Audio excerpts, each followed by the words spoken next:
The invasion of Ukraine is a war crime, and its people face a humanitarian catastrophe. That means it's good that Western media are rallying to Ukraine's support. Ukrainians deserve our total solidarity.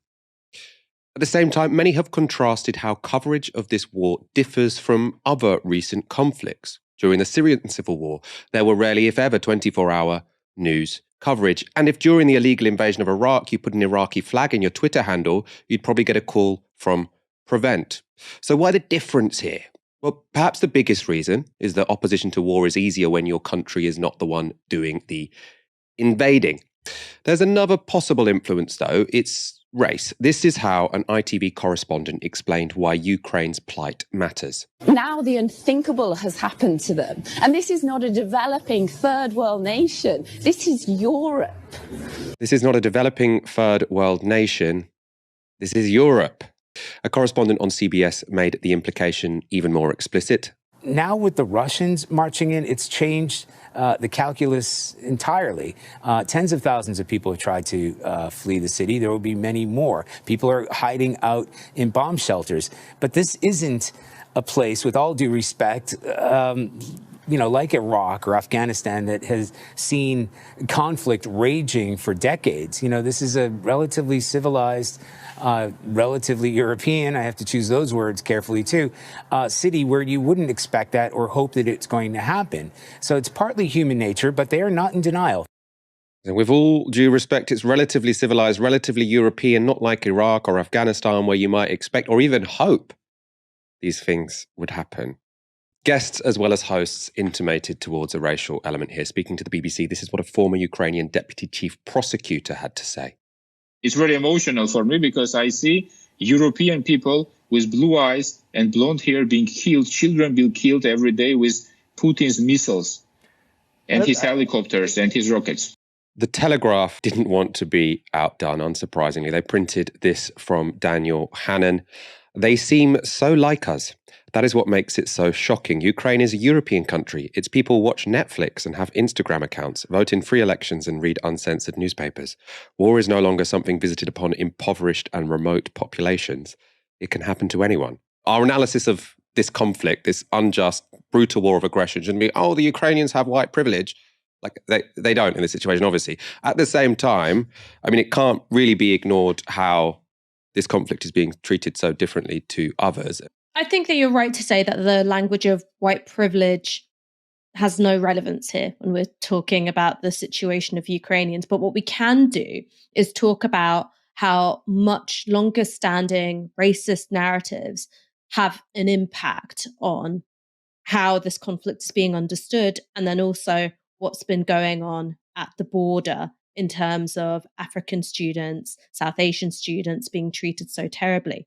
So the first thing is talking about conflict and war as though there is something natural about it when it comes to certain countries, certain cultures, and certain ethnicities. That is the very essence of racism. There is nothing about dark hair, dark eyes, dark skin, which is naturally prone to war.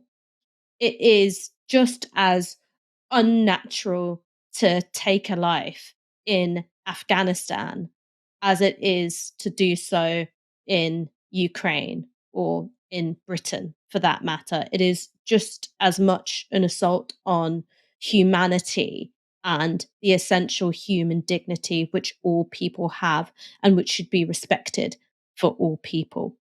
But the reason why there is this framing is because part of the post-Cold War settlement was creating this bubble where what was going on in the relative stability within the West, it came at the cost of destabilizing, plundering, bombing, and exploiting countries which were poorer than ours, which were in the Middle East or in Africa or in Asia. All right. That was the post-Cold War settlement. It was also, for that matter, a large part of the pre-Cold War settlement as well in terms of empire.